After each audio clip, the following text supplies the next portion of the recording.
All right, so Rolex has had a crazy year. Yeah. 2021 has been an unprecedented year in terms of activity, supply, pricing, demand, across them all really. So DateJust, the DateJust 41s or the DateJust 2s,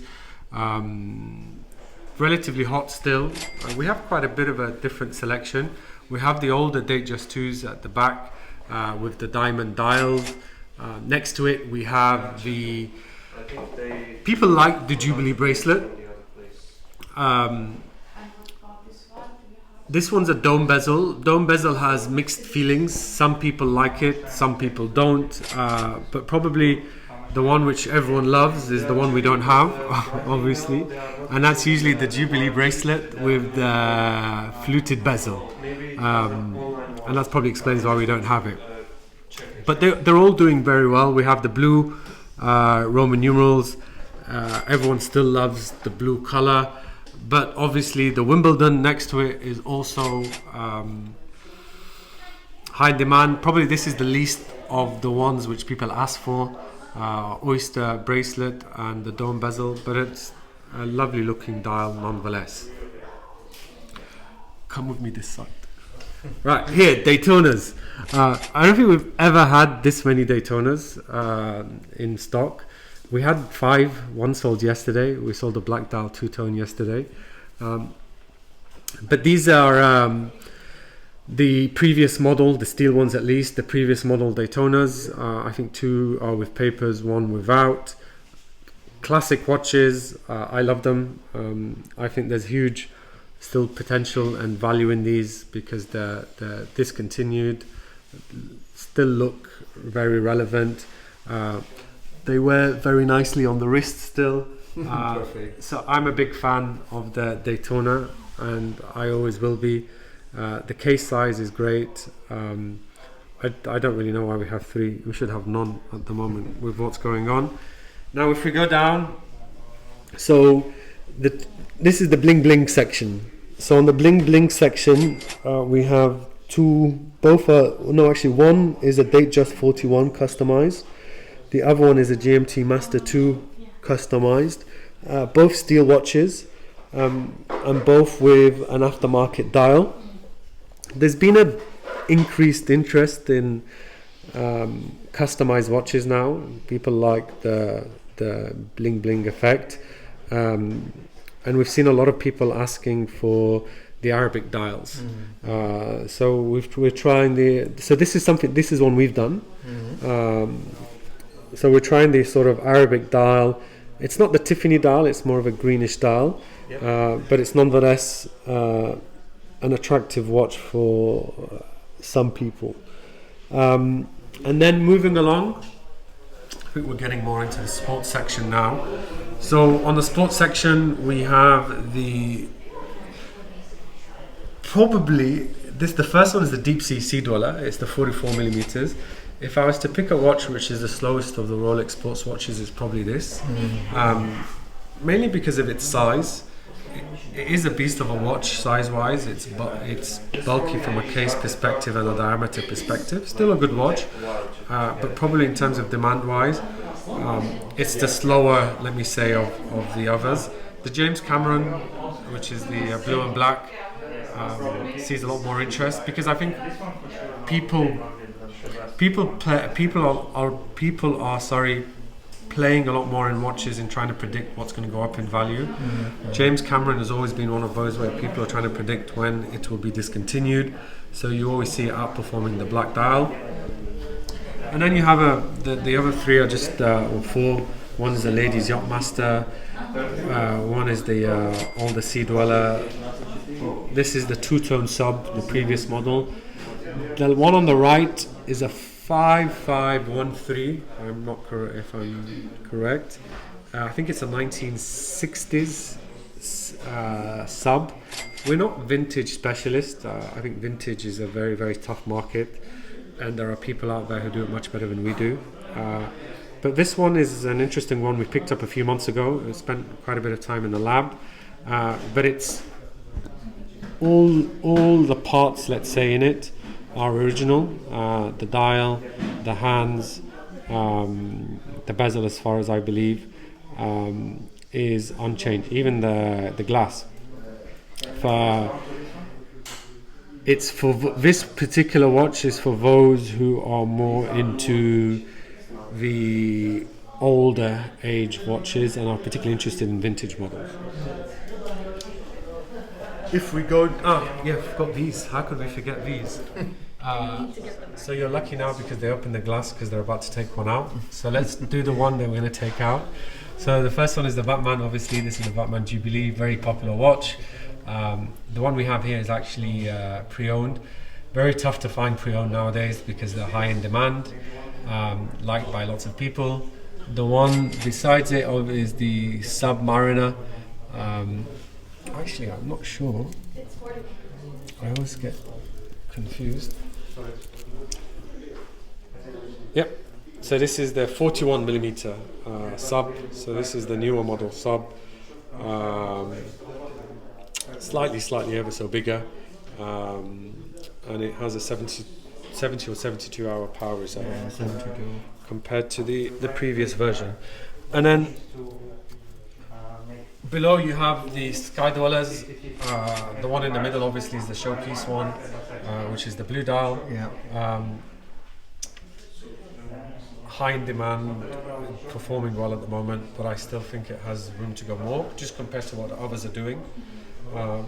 Then you have the two-tone Sky Dwellers 2. Oh, you've moved down. Yeah. 1 second, let me pass this watch on to her. Sell it. Thank you so much. Right, so down here we have, this is probably the smaller sizes.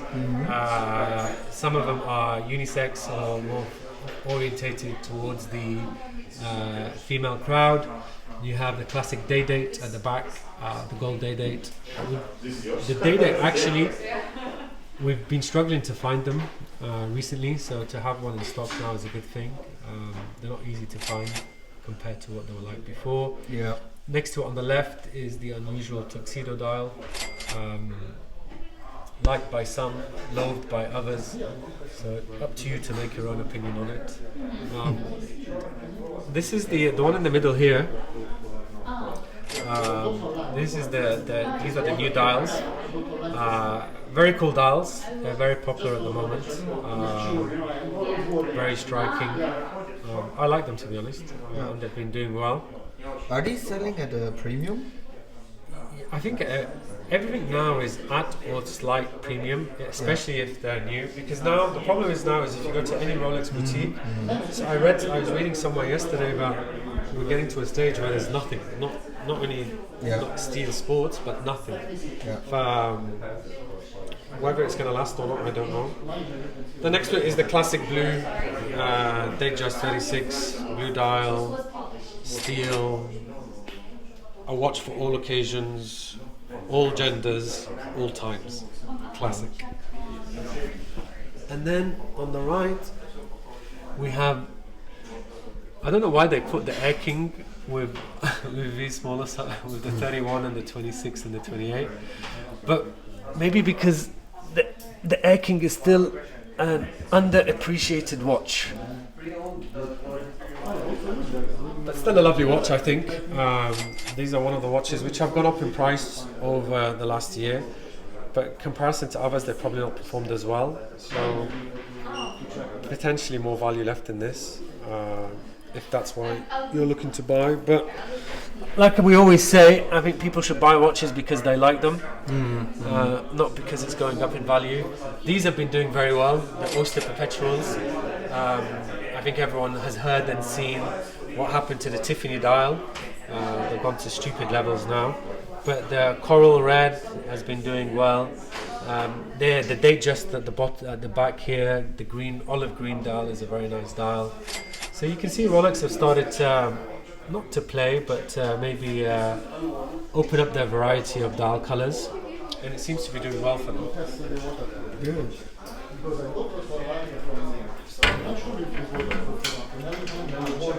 Right. Where are we starting with this one? Oh, you started with IWC? IWC. Alright, IWC. Look, personally, I'm a fan of IWC. I think they do mechanically great watches. Aesthetically, we've said this before, they do very good looking watches. And I think the ones at the front here are a great example of aesthetically pleasing watches, whether it's the Portuguesa. I mean, the annual calendar, it's a complicated, it has a complication, simple, elegant dial. I think probably the only drawback it has with a lot of people is the thickness of the case. So when it sits on the wrist, it sits quite high. But besides that, I think they're great watches. Obviously, they've not performed as well as some of the other brands. But for anyone who's a genuine or has a genuine interest for watches, I think IWC is always a must to look at. Vacheron. Vacheron had an interesting year this year. Vacheron is always known as one of the Holy Trinity, so alongside Patek AP. But historically speaking, they've never performed as well as Patek and AP until this year. I think people have realized this year that they do sit up there from a horological perspective, and you've seen their prices really rise this year. Historically speaking, there have been watches which always sell but take time to sell. Now I think it's a different story. You know, if you look at the white dial dual time or the grey plain dial, fantastic watches. They're still playing catch up to AP, so I think they still have much more room to go up in price if that's what people are looking for. But generally speaking, it's a holy trinity. It's up there with Patek and AP, and I think people tend to forget that. But now you've seen the blue dial chronograph overseas. I'm hearing now they're going nearly double their retail price. So I think people have cottoned on, and you're seeing it do well. And we said this well over a year ago that at some point Vacheron would turn, and it's turned, and it's turned very well. All right. So we've got here Patek and AP. Start off with AP, the second of the Holy Trinity. I think the watches speak for themselves, really. The first one is the black dial overseas chronograph. To give you an example, if you want an example of how AP has done, we sold this same watch, not this watch, but the same model, probably just before COVID, for 82,000 dirhams. That one was slightly pre-owned. This one, okay, although it's unworn, we're selling it at 223. So it gives you an idea of how it's done. AP is production volume is very low. It's had a huge spike in terms of interest, and it's doing very well. This one on the front here, the lower side, that's the boutique edition, 38 millimeters. If you have small wrists like mine, 41 is always too big. 38 is a perfect fit. So 38 as a size for the smaller wrist, it is actually a fantastic watch, and I foresee this doing very, very well. Above, we have the Vampire AP Royal Offshore. So we don't have too many offshores. Offshores again, probably at the beginning of the year, they used to trade in the late 60s. Now they're trading, this one I think we're selling at they used to trade maybe in the early 70s. Now this one is trading at the late 90s. So they've had a big move in the last few months, and they're becoming difficult to find. We don't have too many Pateks, unfortunately. The problem with Patek is they go before they come, so they never make it onto the shelf.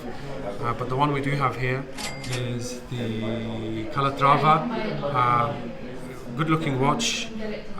If I was to say anything about this watch in terms of feedback, is that some people think it's too busy. And you can probably see why when you look at the dial. And the one next to it is the classic ladies. More of a timeless kind of watch for all occasions. What do we have here? So these are all the auction watches actually. So our auction is back up and running again. So these are watches which are on the auction or going on to the auction over the next week. Auction is a great place to find pick up watches at great value, really. I think we have here. There's the Bremont, 7 days, Mont Blanc. So you can pick up some good deals on the auction. So download the app and check it out. So here we've got Tudor. So I think we said last time that Tudor is probably trying to fill the space of Rolex in terms of price-wise. They've been producing some good watches over the last few months, and we're seeing demand go up. If you look at the sizing, the dial colors they're coming out with, I think Tudor is, for me personally, I think they're a great watch and they're doing very well. Behind it we have the legacy hublot big bangs. Not everyone's cup of tea, but it still has its market. Obviously the first one, I think this one is the Paris Saint-Germain. Hublot, the thing about Hublot is that they've launched and do continue to launch these limited edition ones. So they launch many limited editions, small in number, but they do lots of them. So they're unable to retain their value. So pre-owned, you can pick these up at really, really good value compared to retail. Right. And if we go up, Omega. Omega's had a good year this year. And when I say good year, I mean we've seen a decent pickup in interest in Omega. Obviously, probably the more popular is the Speedmaster and the Moonwatch. I think you've had a Moonwatch, right? So you know, the man's got it on, the new model, right? So yeah, look, Speedmaster is a part of anyone who is a collector of watches will have a Speedmaster in his collection. They're great watches and they stand the test of time. But then you have a range, so I think we have some Seamasters here, Yep. We have some of the GMTs, good looking watches, great value for money if you're buying them pre-owned. Good, and Zenith. Yeah, Zenith. Don't know what to say about Zenith. Look, Zenith, I think everyone knows from a historical perspective and history perspective,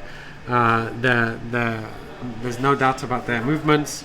Obviously, everyone compares this to the Daytona in terms of the look and feel. I think it's from a movement perspective and a price point perspective in the 40s range or late 40s or maybe early 50s. I still think it's good value for money compared to what some other watches are trading at the moment. Tag, they fall under the luxury category. They're fantastic entry-level watches for anyone who is looking to get into watches or is into watches. They're steeped in history and pre-owned value-wise. Again, I think they're one of those watches which are great value for money, where pre-owned you can pick them up at a good discount to retail. And you can see here, you get different, from a look and a design and an aesthetic perspective, there's a wide variety there. Then we move on to Breitling. Breitling, when I speak to a lot of people about Breitling, Breitling is seeing, I think, a resurgence at the moment. I'm hearing from a retail perspective they've been doing very well with their newer models. They've introduced a lot more color into their watches. And I've heard they're doing, from a retail at least, they're doing very well. So here you've got the wider selection of Breitlings. I think of all of these, Navitimers are probably the ones which see the most interest or the biggest interest. So the two at the back, I think that's the Mont Brilliant, and the one to the right. Good size, these ones, and they sit very nicely on the wrist. And again, the Navitimer has a lot of history around it. And here we have a mixed box. Yeah, this is pieces. This is the mixed box. Take your pick, really. Maybe it's a bag of sweets. So look, I think for anyone who appreciates watches, we'll see a lot of value in here. JLC are. I'm a big fan of JLC and what they do. I think probably when you recorded last time, we probably had this white gold JLC day date. For the life of me, I don't know why this is still here. I think we're selling this for around 32. So when you compare it to prices of the other watch, and this is it's white gold. When you compare it to the prices of other watches and where they're going, I can't explain why this would stay in the shelf, and we have other steel watches trading above 100 which don't last a day. But I think over time people start to appreciate more watches and they'll see the value in this. To the right you have the reversal dual. I think one of them, the brown one is the dual face, black and white and brown. Great watches. Probably the only down thing about this one is maybe the size. It's too big maybe to be a feminine watch, but it's too small to be a male watch. So it's a classic size, but not to everyone's liking. And on the back, probably you have a monster of a watch with the Breguet, that's a tourbillon in the middle. Again, it's probably this should be on a shelf on its own somewhere. But probably because it's underappreciated, it's sitting there with other watches. And then on the left you have the Moser, the blue dial, doing well over the last 2 years, seeing a lot more interest. But it's one of those selective watches, it's not everyone's cup of tea. Alright, so we've decided we're going to finish on the Panerai because the other watches are not of interest to Nico, which is not a nice thing. I'm going to complain to Oris about this. I cut that out. Don't cut that out. So look, Panerai will... we say the same thing about Panerai. Panerai has a solid fan base, has a solid interest from selective clientele, let's say. But the point is that people now are back into the 40 and the 42 millimeter watches. 44 is more of a tougher size, and Panerai is famous for its bigger size watches, although nowadays it's launching a lot more of the 40 millimeter range. But for me, I'm a fan of Panerai. I love their look, I love their style. Probably their only sort of downfall is that they have so many model numbers and they all look the same, especially with the Lumina Marina edition.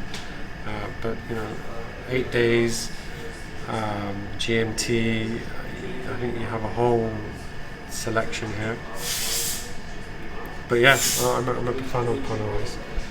I think you should just at least give it some, at least show them, we don't have to talk about them. Okay, we can also talk about Oris. No, sorry, I probably don't know what to say.